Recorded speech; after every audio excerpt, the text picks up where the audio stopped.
She said, "I know exactly what I'm doing," and pulled me into her room. Disclaimer: this story is a work of fiction intended for mature audiences. It contains emotional themes, including grief, unresolved trauma, and romance. Reader discretion is advised. The small town of Graybridge hadn't changed much in 5 years. The same quiet streets, the same blinking traffic light at the crossroads, and the same cold wind that always seemed to carry whispers from the past. Ethan Monroe stepped out of his car, took a deep breath, and looked around the old neighborhood with a hollow sense of familiarity. It felt like stepping into a frozen memory. Nothing had moved, but everything felt different. His father's funeral was the reason for his return. The man had passed quietly in his sleep, leaving behind a house full of fading memories and a son who had long run away from them. Ethan hadn't seen him since he left town.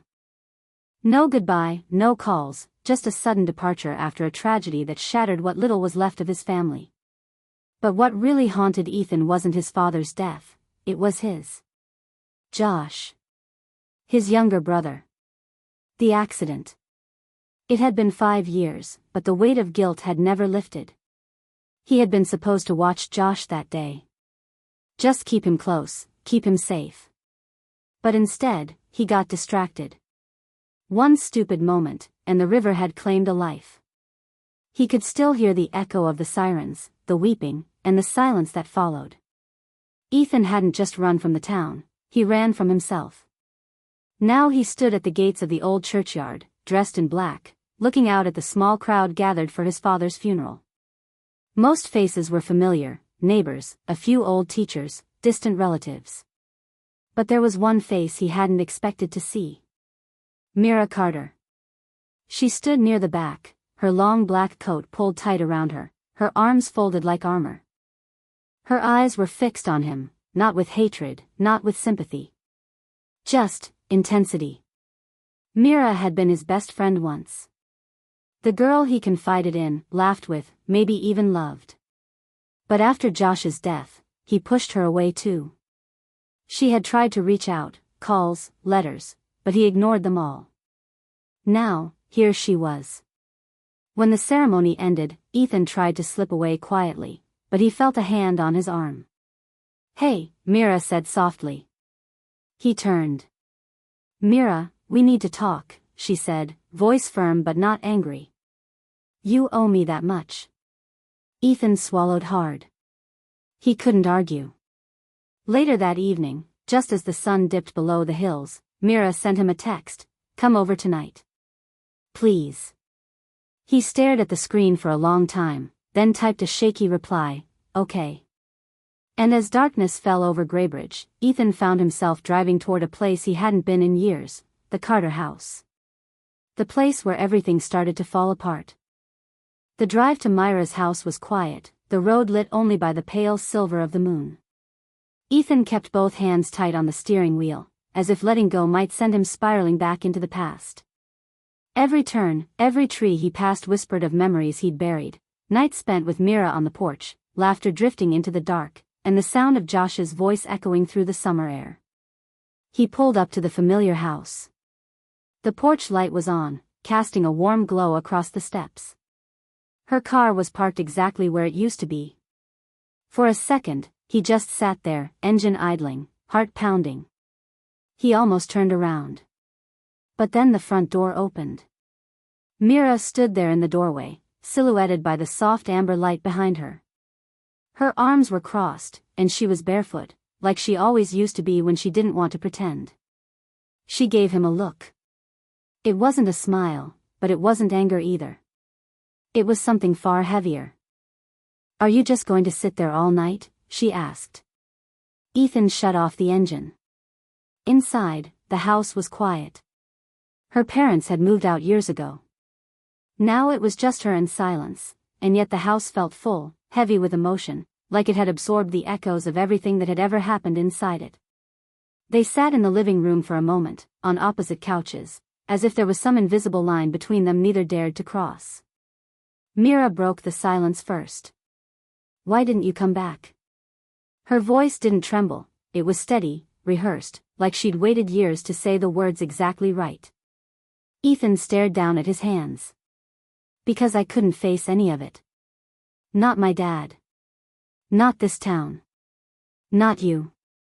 She nodded slowly. But you left without a word. Not even a goodbye. You don't get to disappear like that and then act like we can just pick up where we left off. I know, he said quietly. No, you don't, Mira snapped, her voice rising just slightly. You don't know what it was like wondering if you were alive. If you hated me. If I meant nothing to you. Ethan looked up, pain etched across his face. You meant everything to me. That's why I left. Mira narrowed her eyes. That doesn't even make sense. I thought, if I stayed, I'd ruin everything else I loved, too. She shook her head, lips pressed tight, eyes wet but refusing to cry. Then she stood up, walked to the hallway, and looked back at him. I know exactly what I'm doing, she said. And before he could speak, she turned and walked toward her room. He hesitated. Then stood. His feet felt heavy, like the past itself was gripping his ankles. But he followed her. Toward the room that held more ghosts than either of them were ready to face. The moment Ethan stepped into Myra's room, it was like walking into a sealed memory. Nothing had changed. The soft lavender curtains still swayed gently with the breeze from the half-open window. The bookshelf, once stacked with dog-eared novels and sketchpads, stood tall against the wall. Even the faint scent of vanilla, the one that always clung to her skin, lingered in the air like a ghost. Ethan hesitated near the door. Mira had already walked in, sat on the edge of her bed, and now looked up at him like she was reading his hesitation as easily as a page in a book. You can sit, she said, her voice softer now. Almost tired. He crossed the room slowly, choosing the chair near her desk instead of the bed. There was still distance between them, both physical and emotional, but it was the closest they'd been in years. For a moment, neither of them spoke. The silence was thick, stretched across years of pain and unspoken words. Then Mira leaned forward and opened the drawer of her nightstand. She pulled out something, an old, folded letter, its edges worn and yellowed. She held it out to him. I found this after you left. In your locker at school. Ethan stared at it. His breath caught in his throat. He knew exactly what it was. I wrote that the night after the funeral, he whispered. I was going to give it to you, but I couldn't. I was ashamed. Mira didn't say anything. Just motioned for him to read. His fingers trembled slightly as he unfolded it. The handwriting was rushed, almost frantic. He cleared his throat and began to read aloud. Mira, I don't know how to explain what I'm feeling. I don't know how to look at you without thinking of Josh, of the river, of what I should have done. I failed him. And I failed you. I can't stay here, not when I see your face and know I've destroyed everything. I care about you more than I ever said. Maybe too much. But that's why I have to go. I'm sorry. For everything. By the time he finished, his voice had broken. He folded the letter again, slowly, deliberately, and looked up at her. I wanted to say goodbye. I really did. But I couldn't stand the idea of watching you look at me the way you are now. Mira met his gaze, her expression unreadable. Then she stood and walked to the window, arms folded tightly around herself. I knew, she said, voice low. I knew you blamed yourself. But you were wrong. It wasn't your fault. Ethan shook his head. I was the one watching him. You were a kid, she snapped. We all were. Bad things happen, Ethan. But you ran. From me. From everything. He didn't argue. What could he say? She was right. Finally, she turned to face him again. Her voice was raw. You could have trusted me. He looked at her with aching eyes. I was afraid. A long pause. Then Mira took a single step forward. Not anymore. The air in the room shifted after Myra's words. Not anymore. Ethan felt them settle into his bones like a promise, or maybe a challenge. He wasn't sure yet. Mira stood by the window, her arms wrapped around herself like she was holding in years of pain. Her eyes didn't leave his face. Ethan placed the letter on her desk gently, as if it were something sacred. "I wrote that at 2 a.m, he said quietly. I couldn't sleep. All I could hear was the water and his voice calling for me." Myra's shoulders tensed. She turned away, but not fast enough to hide the sudden shimmer in her eyes. "You think you're the only one who hears it?" she asked. "I was there that day too. I was the one who told you to go get snacks while I watched him. And then I got distracted. I looked at my phone. 10 seconds, maybe 15. Then he was gone." The words hung in the air like fog, heavy and suffocating. Ethan's head snapped up. "What?" "I've never told anyone that," Mira said, her voice a whisper. "Everyone thought you were the one watching him. But I was the last one who saw him. I just let you carry the blame. Because you left before I could say anything. And by then, it was easier to hate you than to hate myself." Ethan felt like the floor had been pulled from under him. For 5 years, he'd carried the guilt like a chain. And now, in a single breath, Mira had shattered the narrative. He didn't know what to say. His mouth opened and closed like he was drowning in a sea of memory. "Why didn't you tell me?" "I wanted to," she said, sitting down beside him now, not across from him. "But I kept thinking you'd come back on your own. And when you didn't, I started to think maybe I didn't deserve to be forgiven either." Their eyes met, raw and open. No more walls. Ethan exhaled shakily. "We were both just kids." Mira nodded. "And we both broke that day." He looked at her hands, now resting near his. Her fingertips brushed his knuckles, a cautious kind of touch, like testing the water before diving in. He didn't pull away. Instead, he turned his hand over and let their fingers lightly entwine. "Do you still hear it?" he asked quietly. "Sometimes," she said. "But tonight, it's quieter." They sat in silence, not because there was nothing left to say, but because the words they had exchanged finally made room for peace. In this moment, they were no longer enemies of the past, but survivors of it. And for the first time in 5 years, Ethan felt something close to forgiveness, both from her and from himself. The shadows in the room seemed to soften. Then Mira leaned her head gently against his shoulder. "Stay," she whispered. Ethan didn't answer right away. But he didn't move, either. The room had fallen into a hush, the kind of silence that feels alive. Myra's head rested on Ethan's shoulder, her breath warm and steady. Outside, the wind rustled the leaves, but inside, time had slowed. Neither of them moved for what felt like a small eternity, afraid that even a whisper might shatter the fragile peace they had found. Ethan turned slightly, just enough to see her face.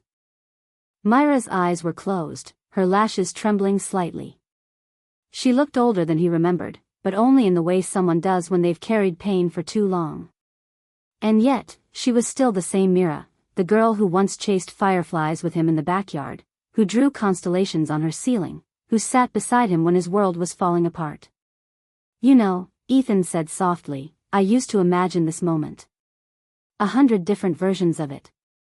But I never thought I'd actually be here." Mira opened her eyes slowly and looked up at him. "And how does it feel?" He smiled, just a little. "Like I don't deserve it." She tilted her head. "Maybe you don't. But neither do I." The corners of her mouth twitched into something halfway between a smirk and a sigh. "We both made mistakes. But surviving isn't about deserving. It's about what we do with what's left." Ethan nodded. Then, without thinking, he reached up and brushed a strand of hair from her cheek. His fingers lingered there, gently tracing the curve of her jaw. She didn't pull away. Instead, she leaned in. The kiss wasn't dramatic. It wasn't rushed or passionate. It was slow, cautious, two people learning how to speak a language they'd forgotten but never stopped yearning to understand. Ethan felt the years melt away as her lips met his, soft and warm and trembling. It was a kiss filled with sorrow, with longing, with all the apologies they never spoke and all the feelings they were too afraid to admit. When they finally pulled apart, their foreheads rested together, their breaths mingling. "I missed you," Mira whispered. Ethan closed his eyes.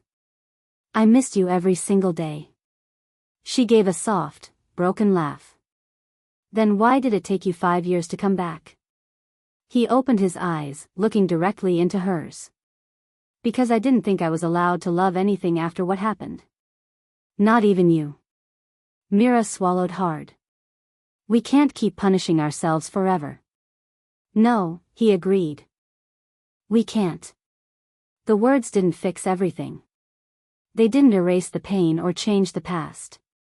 But in that moment, it didn't matter.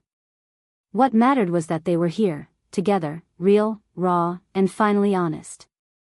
They spent the rest of the night talking. Not about the big things anymore, but the small ones. The books she had read. The cities he had lived in.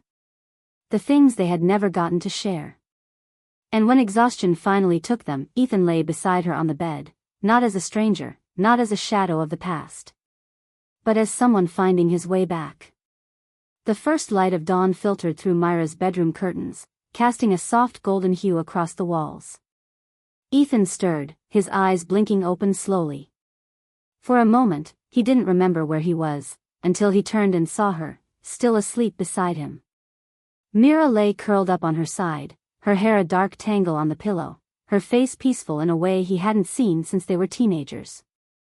There was a strange, quiet beauty in watching her breathe, in realizing that the night before hadn't been a dream. The weight that had pressed on his chest for 5 years had shifted, lighter now, not gone, but no longer unbearable. He sat up gently, careful not to wake her, and looked around the room. The sunlight made everything feel more real.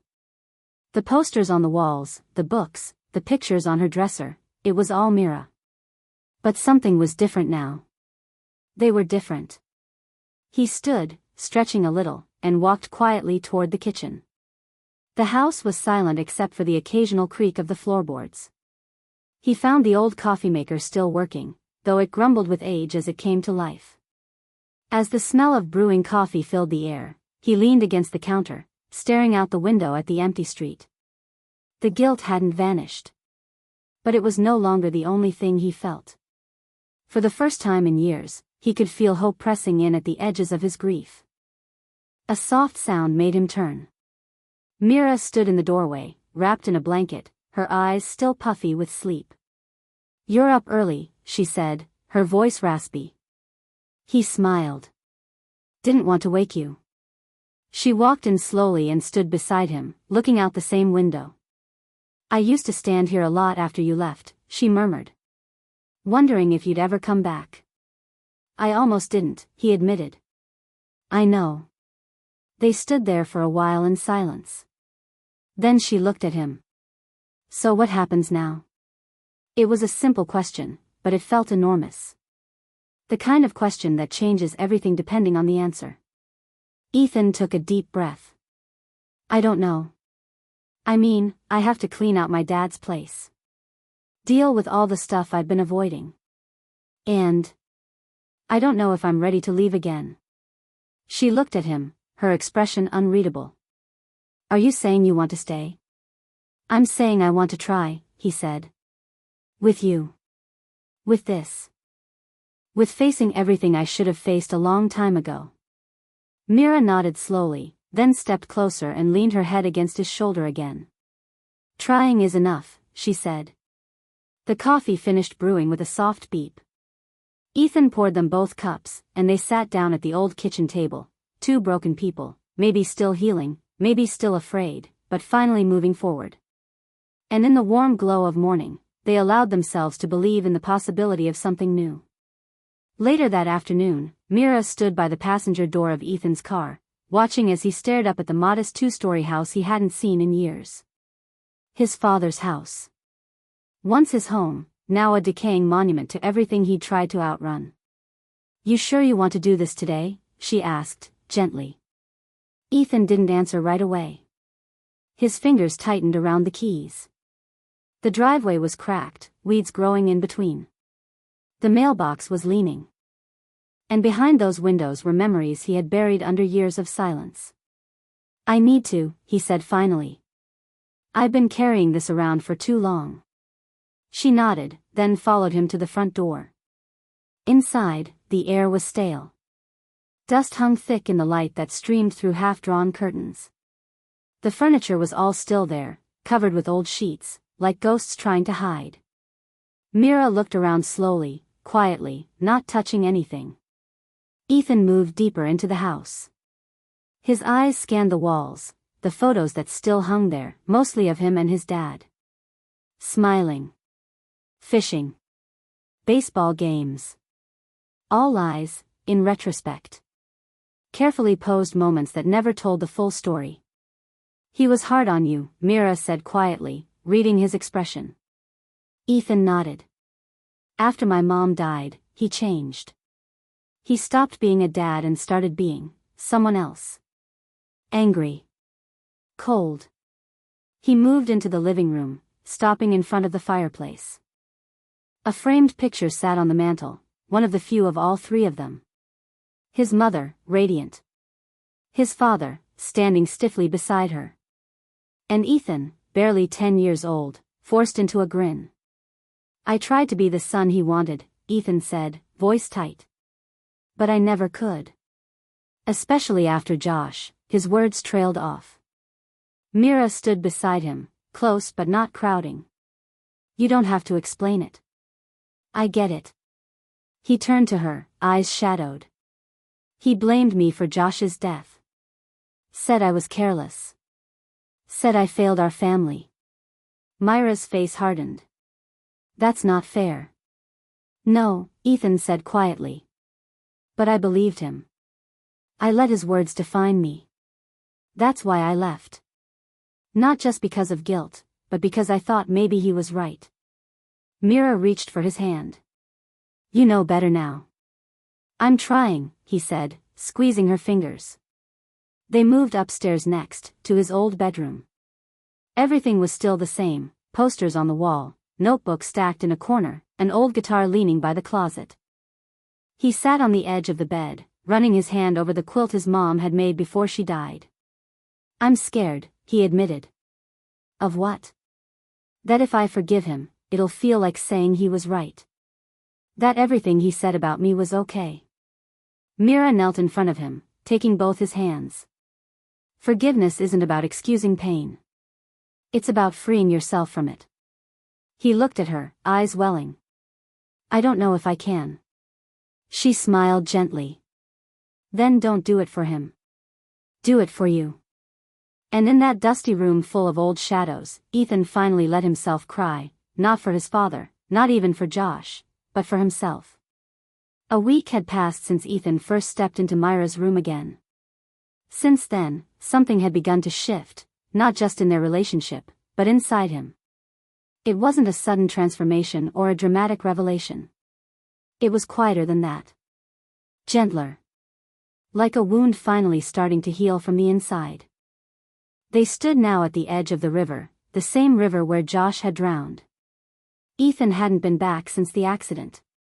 The trees still lined the bank, their roots twisted in the soil. The current moved slow and steady, as if unaware of the memories buried in its depths. Mira stood beside him, her hand in his. I wasn't sure I could come here, Ethan said. His voice was low, uncertain. But you did, Mira replied. That matters. He nodded slowly. I keep thinking, if I could just go back. Change that one day. One choice. Everything would be different. She looked out over the water. I used to think that too. But we can't rewrite the past, Ethan. We can only learn how to live with it. He reached into his jacket pocket and pulled out something small and folded, a letter. Another one. He'd written it the night before. This time, not out of guilt, but out of truth. I wrote this for Josh, he said. I never got to say goodbye. Not properly. Mira gave him a soft nod. Ethan walked to the water's edge and crouched down. His voice trembled as he read it aloud. Josh, I'm sorry. I'm sorry for not being enough. For not noticing in time. For carrying you the wrong way all these years. I thought hating myself was the only way to honor your memory. But I was wrong. I love you. I always will. Goodbye. He folded the paper carefully and placed it on the surface of the river. The current took it slowly, gently. Not as an erasure, but as a release. When he stood back up, Mira wrapped her arms around him. He held her tightly, breathing her in like oxygen. As they walked back toward the car, the sun peeked through the clouds, and Ethan felt, finally, that he could face whatever came next. Back at the house, Mira began packing a small bag. Ethan watched her with a soft, curious smile. Where are you going? He asked. She glanced at him over her shoulder. I'm not going anywhere, she said. You are. He blinked. What? She zipped the bag and handed it to him. There's a bus to the coast. You always talked about seeing the ocean, remember? Before everything fell apart. He hesitated, confused. I'm not saying leave, she added quickly. I'm saying, go see it. Go live a little. For both of us. I'll be here when you come back. He took the bag slowly, eyes locked with hers. You sure? I know exactly what I'm doing, she said with a half-smile, the same words she'd said that first night when she pulled him into her room. And this time, Ethan smiled too. Because now, he believed her. And maybe, for the first time in a long time, he believed in himself.